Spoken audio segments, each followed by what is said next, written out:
Okay, now let's try to set up this audio interface. Connected connectivity for the V sound output. Oh, needs to be set to.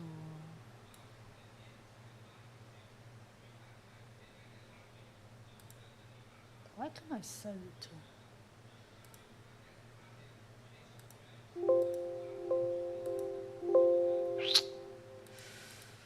But then, how do I?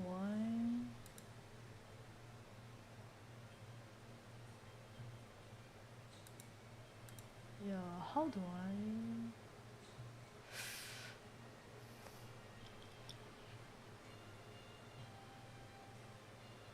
I guess I can configure different outputs in our audio interface.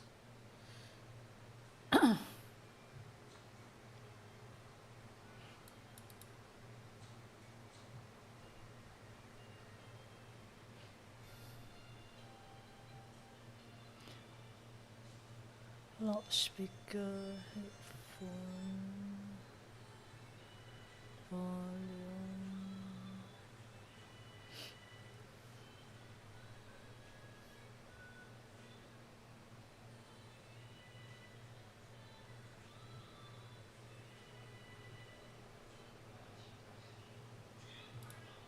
Studio, studio setup.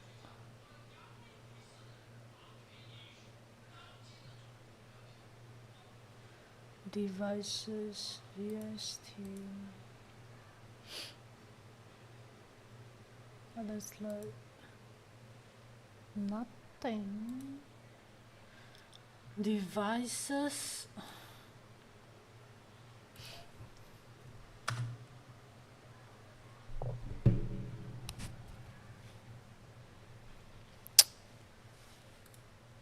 Eh?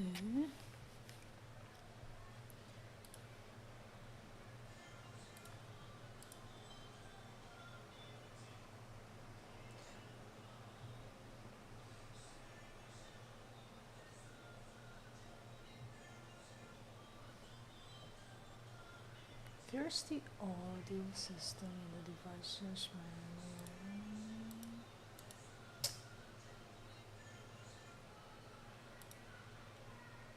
Where's the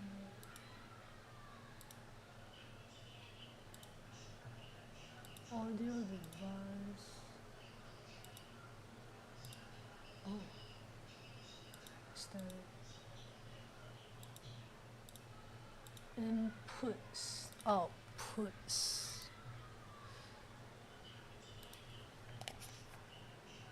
Still can't hear.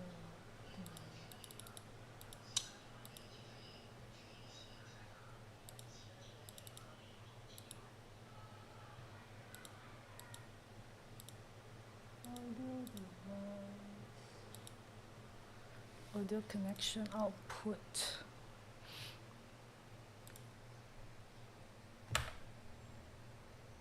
Correct.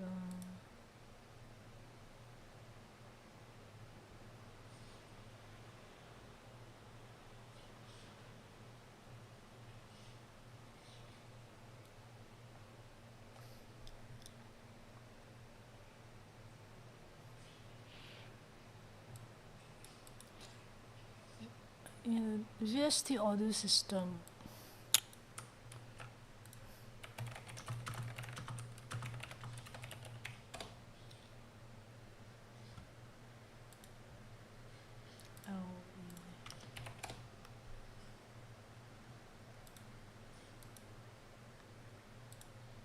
probably is. Oh.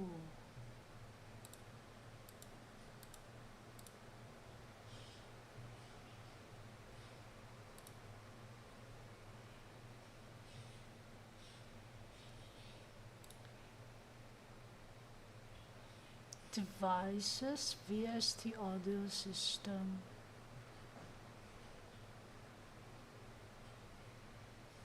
Flash display driver.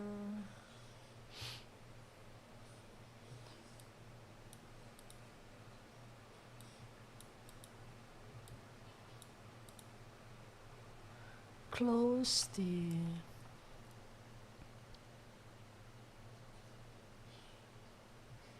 ID form, close the VST audio system.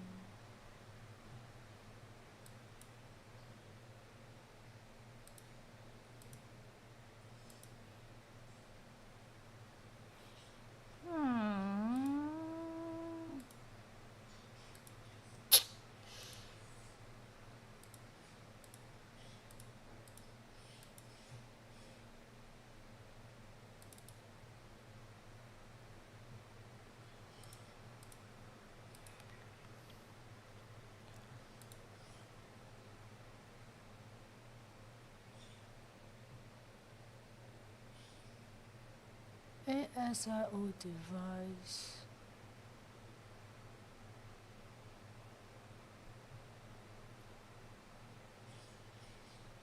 Input monitoring external from the track inputable channels.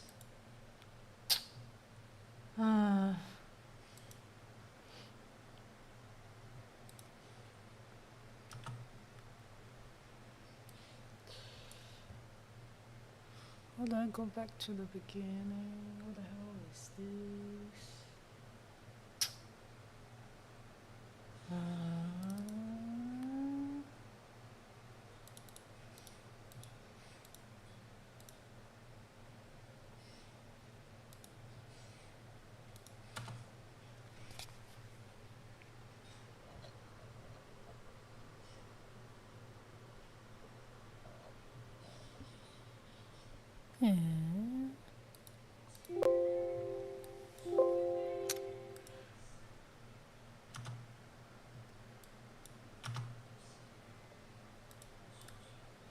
How to play? How to play?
Stir all correct inputs, correct F4 input output.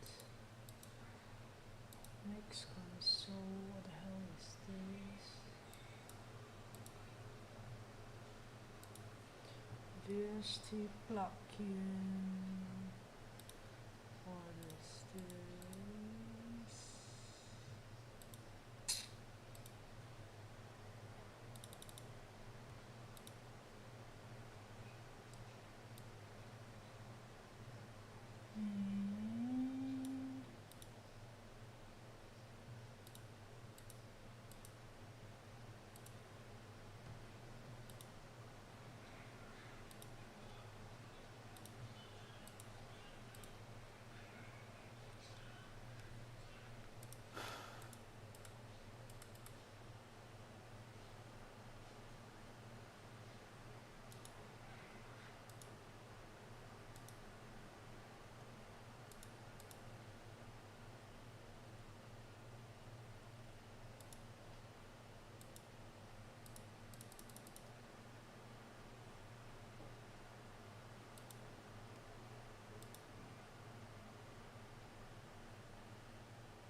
input, output, another one to voice. It's not working. What is VST system link?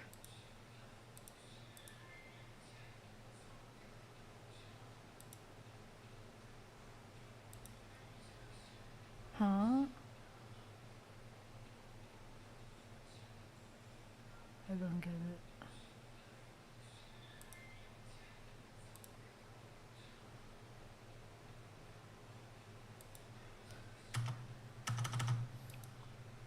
Hmm.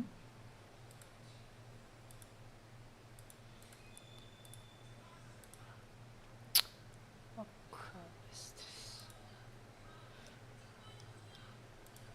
Welcome to part 2 of how to set up an audio interface.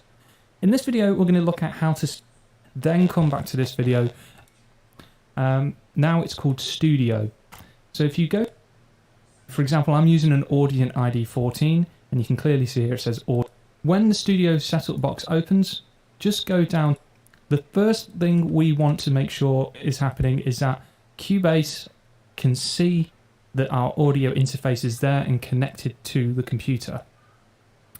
Now, when the Studio setup box opens, just go down to where it says VST Audio System. And then at the top here, you'll notice that there's a drop-down menu.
Eh? Sao à?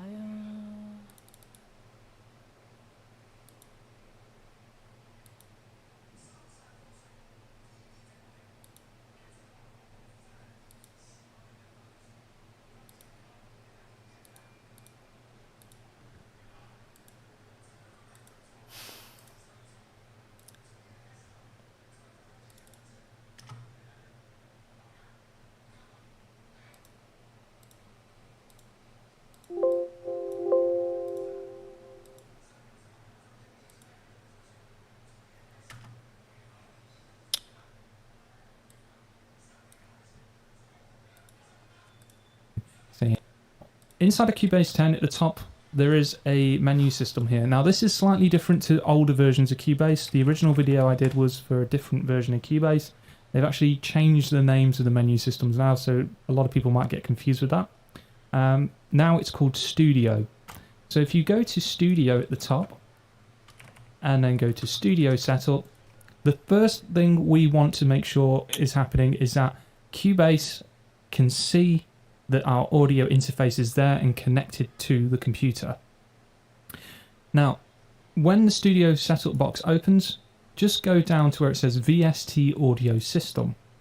And then at the top here, you'll notice that there's a drop-down menu saying ASIO driver, and it will give you the name of whatever's currently selected. It might not be your audio interface. It might be something like low latency ASIO driver or generic ASIO driver or no driver.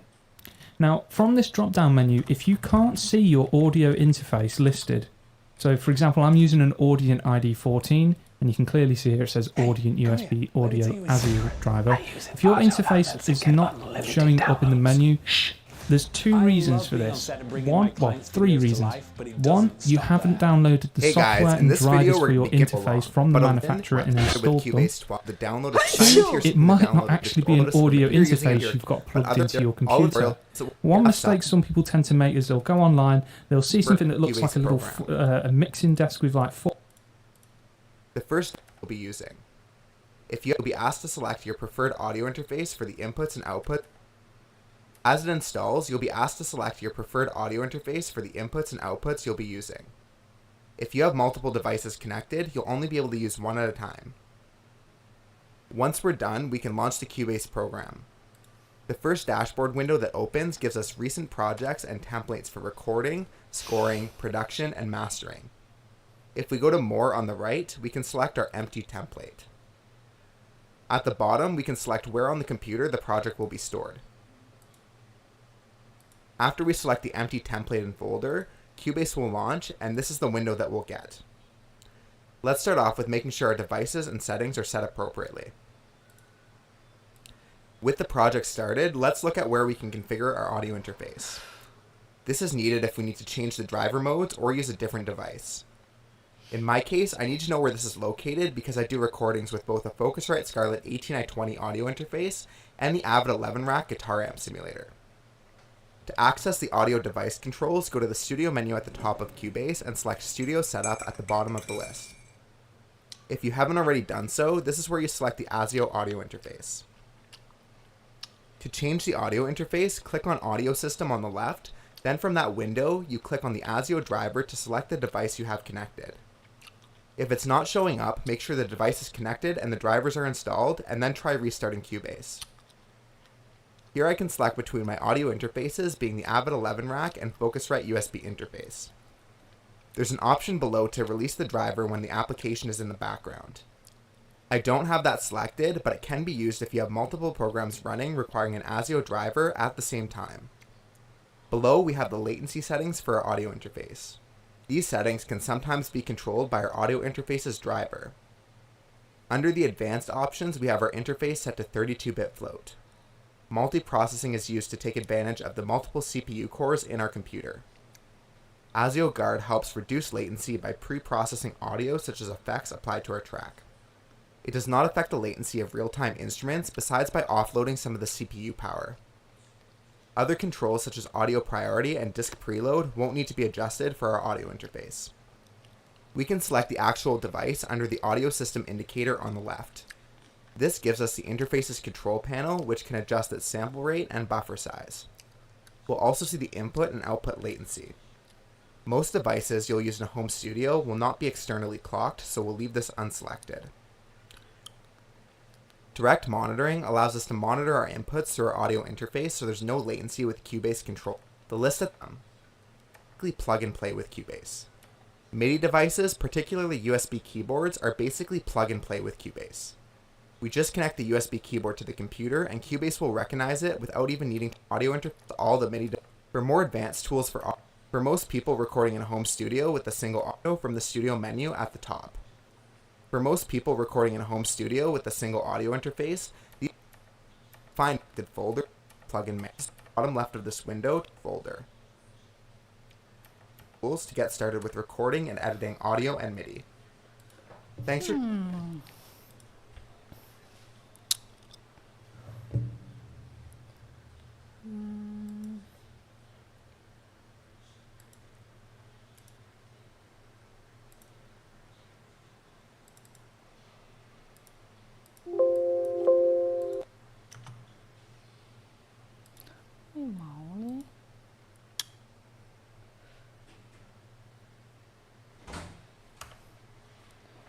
Input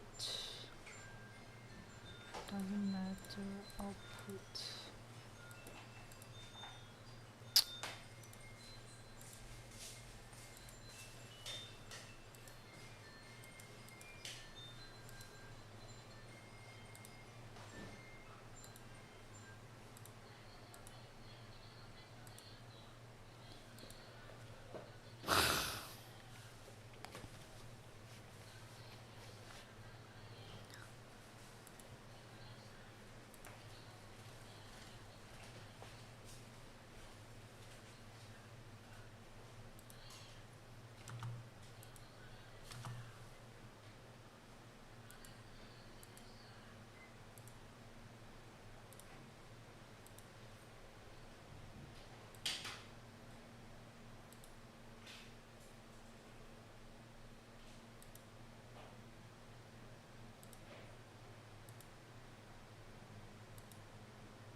Server computers. 4 channels on it and a couple of buttons and EQ. They'll buy it, plug all the stuff in, plug it into the computer, and it doesn't do anything. And the reason being is it's probably not got any sound drivers built onto it. So make sure that what you're actually plugging into your computer actually has got standalone audio drivers and can act as an audio interface. If it can't, it's not going to show up and it's not going to work for your computer, okay? Now, the other thing is a really obvious one, and that's just make sure that the power is going into your audio interface and it's turned on and it's connected to your computer, and that Windows knows it's there, okay? Which is why it's important you watch the first video to understand how all that works. Now, if your audio interface is showing up, you just simply select the audio interface driver, click on switch, which I've just done, and now you can see OBS. And now what we want to do is set up the inputs and outputs for the interface inside of the DAW. Since we started using Atera as our all-in-one IT solution, things started to get... To demonstrate what inputs and outputs are so you guys can understand a little bit better, I'm using this Audient ID 14. It's a 2-channel input if I want to interface, and this. Normally, if you've got an indicator meter like this on the Android functionality, for most of you, you're just going to be using. So with the Audient ID 14, I have 2 keyboard, and it'll bring up the audio connections. You can do this from the menu up here. Studio is at the top. Now, you've got some tabs here. I'll explain the tabs for you. The most important ones I'll explain anyway. So you've got the inputs. So this is what we can plug into our interface. Cubase needs to know how many inputs we have. So I'm going to go to not connected, and I'm going to delete this. I'm just going to remove it entirely. The simplest thing to do is just add a new bus, okay? Now, any input that you connect is going to be in mono. Now, there are some of you that are going to be a little bit more advanced that want to use 2 mono signals and sum it into stereo as, you know, an input on your thing, but it's going to... So, no inputs, okay? So, I'll do this individually if you use channel 2. Now, you can automatically see that you can already see that Cubase even is automatically go to the click on it here and then select the driver and then make sure that you've got your inputs for them. It should work. Tabs for outputs in Cubase, functions, and the default is just output. For this video, we're just going to focus on the outputs just to get the basics and so you understand what's happening. So on the back of the interface, you have your speaker outputs, okay? And there's, depending on what you might have 2, you might have 4, you might have 6 outputs as well. So stereo speakers in the outputs. And usually it's analog 1 and I don't know, obviously, but by default, a stereo. That is it. I want to show you, and the important to set them as mono is that you'll run into issues. If we create a mono, important to set them as mono is that you'll run into issues if you don't, but it might confuse you, okay? So if we create a mono, on a mono track input interface would say which stereo in left. What way? So you'll find that your vocal is either on the left speaker or at the center, depending on for have both of them, but 90% and some computer. So you can a couple. So you'll have to excuse me. Click the monitor button, okay, if you want to hear your vocal coming through or your guitar or whatever. Always make sure you click the monitor button. Hear anything coming out your speakers or coming into you. Allows you to record the track. If you've got the record to hear that audio interface, still not hear anything after this point. Just go down to your menu here in the start menu. Click the left mouse button on the interface as well. Output software speakers. So it's always worth just double checking to make sure output from within the software. Okay, which could cause an issue. That thing to get the distorted have bases the just for here input and also blend it inside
side with various different things that can cause latency. So some of the mixer software, for example, if you've got this like one of the faders turned up in the mixer software, it means that you're actually blending the direct signal in with the output. Okay, so you're probably going to hear it. So what I normally do is, if you don't want to hear the direct input, just turn the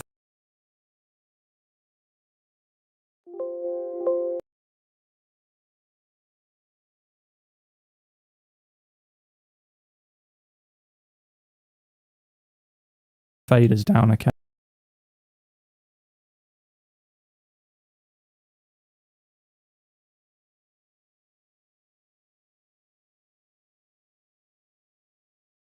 For the inputs, and then you should be pretty much direct signal in with the output. Okay, so you're probably going to hear it. So what I normally do is, if you don't want to hear the direct input, just turn the faders down, okay, for the inputs, and then you should be pretty much ready to go. Hopefully I've covered everything there for the basics and to get you up and running. If you're still having issues, what I would suggest you do is head over to the manufacturer's website and just email them. It's much easier than leaving me a bunch of comments and asking me why can't I hear my interface, because A, I don't know what interface you have, B, I probably don't own that interface, so I can't tell you exactly what you might have done, and C, it's just easier to, just ask the manufacturer. If you still find that they're taking ages to get back to you, hop onto forums like Gears.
You may not know what SSL is, but hackers do, and they hate it. SSL helps protect your site and your visitors, and that little green... Hello, I'm Anthony, welcome to Possible.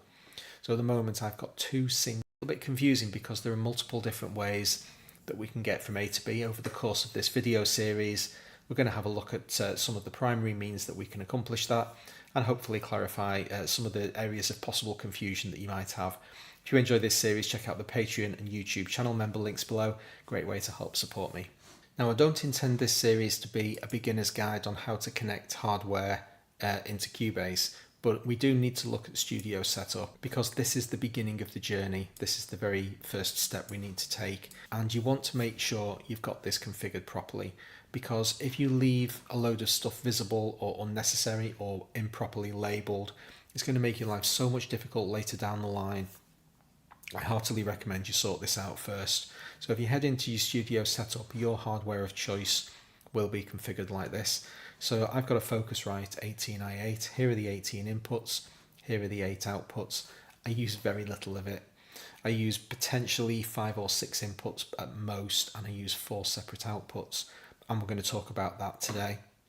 You can see most importantly that I've got the show as column set up. So here is my microphone, labeled microphone. Here's my mono guitar, labeled mono guitar.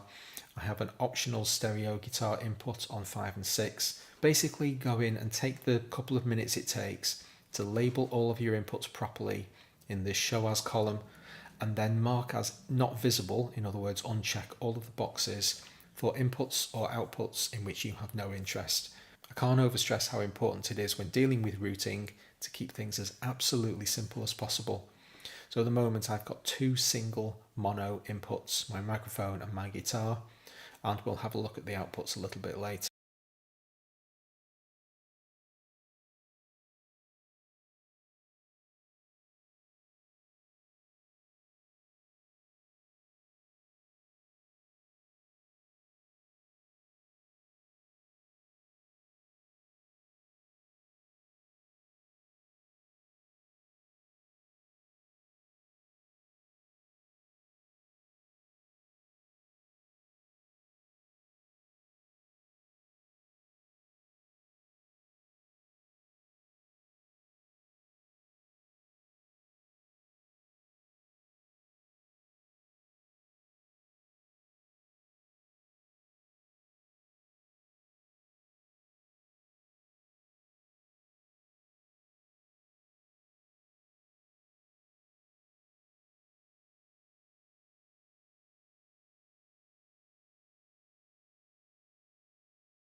Only see my guitar input, you can't see my microphone input.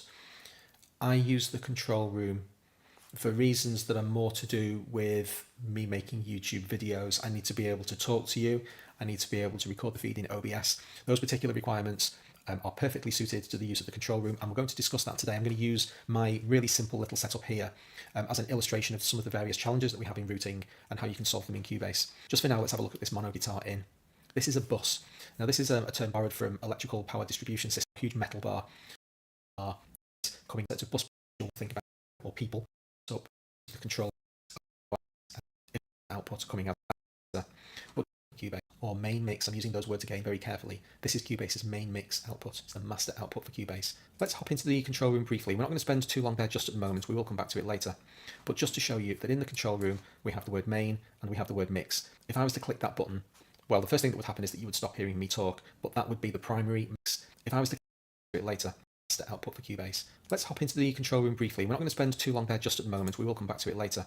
But just to show you that in the control room, we have the word main and we have the word mix. If I was to click that button, well, the first thing that would happen is that you would stop hearing me talk, but that would be the primary master output coming out of Cubase. In other words, this thing here. I'll just click it very temporarily while I keep talking. See, I just disappeared. I don't want to deal with the microphone just yet. I'm going to shut that down and we'll come back and deal with it later.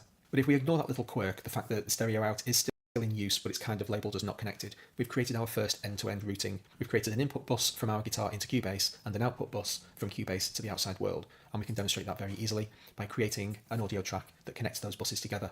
So here on the audio inputs, if I drop this little box down, you can see the various options available to me. And I'm going to select the guitar input bus. Just as much of interest, even though this is a mono input, I always configure my tracks in Cubase as stereo tracks. A stereo track is capable of recording a mono signal with no adverse overhead. Anybody has ever been able to convince me otherwise. So that's why you'll always see stereo configurations on my output channels, but don't worry about that. Cubase handles the fact that it's a mono signal perfectly well. Now I just click Add Track. And if we have a look in the inspector on the left-hand side, you can see that mono guitar in is the input bus and stereo out is the output bus. And so now I've got my guitar sat over here. I can press record and record my guitar. Okay, so that's step one complete. I've connected my guitar into Cubase via an input bus. Now I need to hear the output bus be demonstrated by pressing play. So that information is now being transmitted to the stereo out track. You can see the bar there. So even though in the audio connections dialog it appears that it's not actually connected, it is. It's connected via the control room. It's just as easy for me to record this microphone signal that I'm talking to you on now. All I need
it's connected via the control room. It's just as easy demonstrated by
by pressing play. So that information is now being transmitted to the stereo out track. You can see the bar there.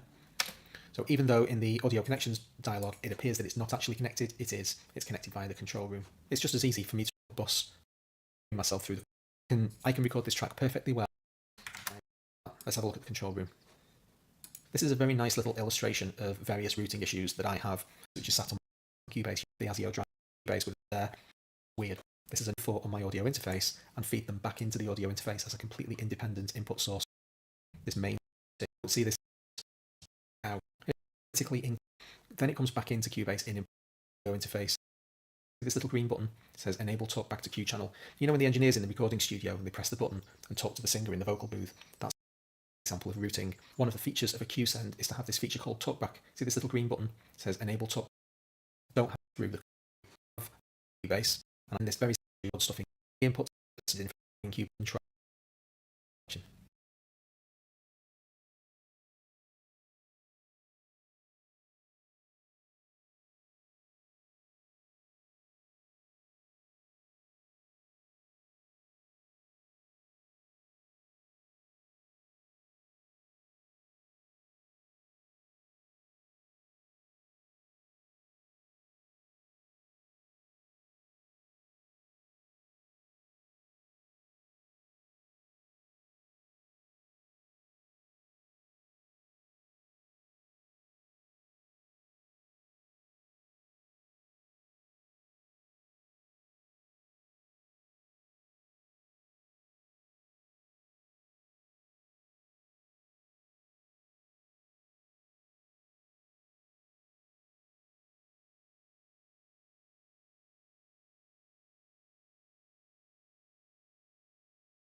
What's up, guys? Welcome back to the channel. This is your boy Jake to the R, and you are watching software recording tutorials. Let's dive right into this one. But first, go ahead, like, comment, and subscribe. And if you do like this video, feel free to share it to your friends and whoever else you want to share it to. But let's dive right into this one. In this video, the problem that we're going to solve is you do not hear any audio in your Cubase. It doesn't matter if it's Cubase Elements, doesn't matter which version it is. You've just got Cubase, you've loaded your audio interface, but you still hear no sound. This is a real quick fix, and I'm gonna show you exactly how to do it.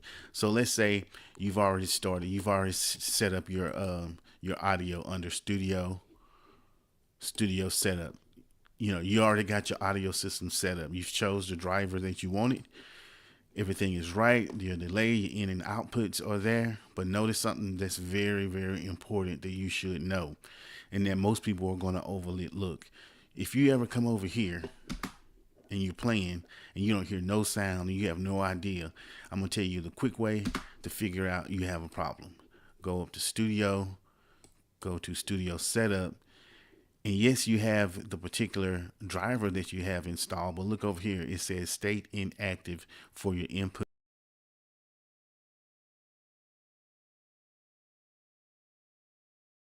and output. Now you're going to come down here and wonder, I don't see anything else, but I'm going to show you where you can go to activate these inputs. And this is probably why you do not have any sound when you hit play. So these are showing inactive. You can see them, but they're inactive. If that stuff showing that, you're never going to get any sound. What you need to do is go ahead and click OK and get out of that. You're going to go back up to Studio, click on Audio Connections. Ooh, got him.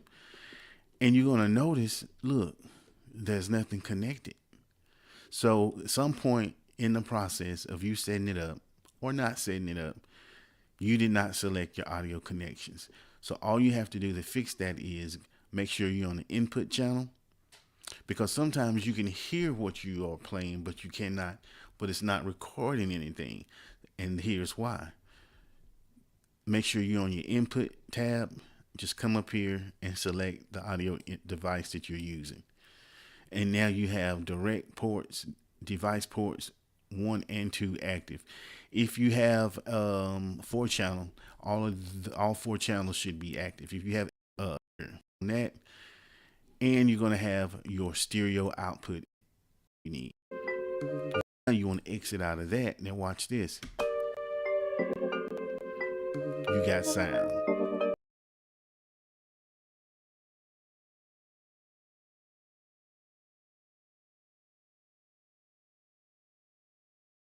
Hey there. In this video, we're going to take a quick look at audio buses, and I'm going to show you some very simple ways to set up audio buses inside your digital audio workstation. To put it simply, an audio bus is an audio pathway through your DAW, and this can be as simple as just setting a bus for the input and the output channel. So our input channels are where our microphone or instruments are coming into the software. So we need to have a bus to even hear that sound coming into the DAW.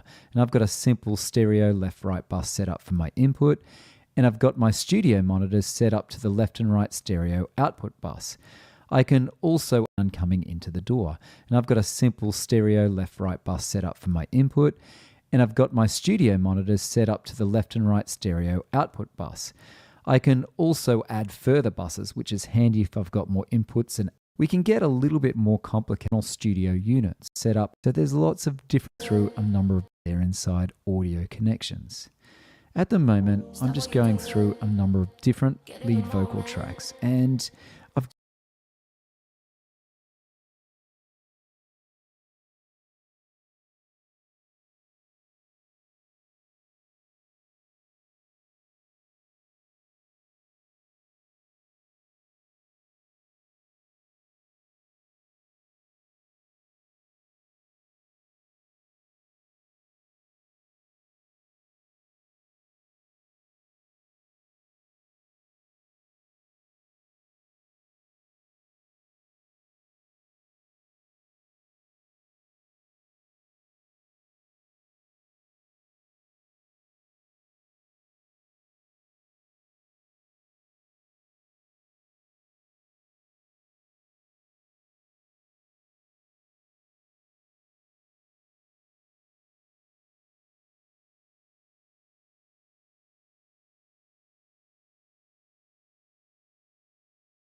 And in this Cubase thing you want to check is consistency, have otherwise you'll be which is usually left. You are sort of recording multiple different use the control. You are using the functions of the control room. Anytime you do turn off the control room, like so, then you'll go back to the outputs tab and you'll find that it's not connected, so you need to reconnect these two inputs.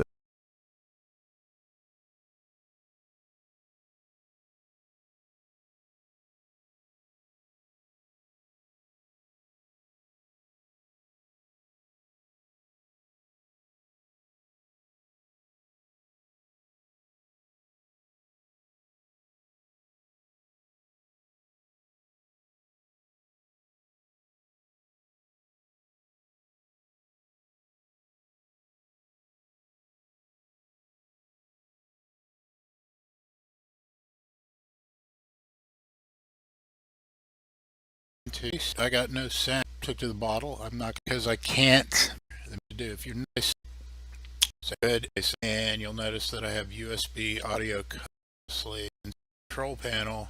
That to me, that's what's able, and miraculous codec audio input device. And this is what my problem was. I miraculously set audio input to me that.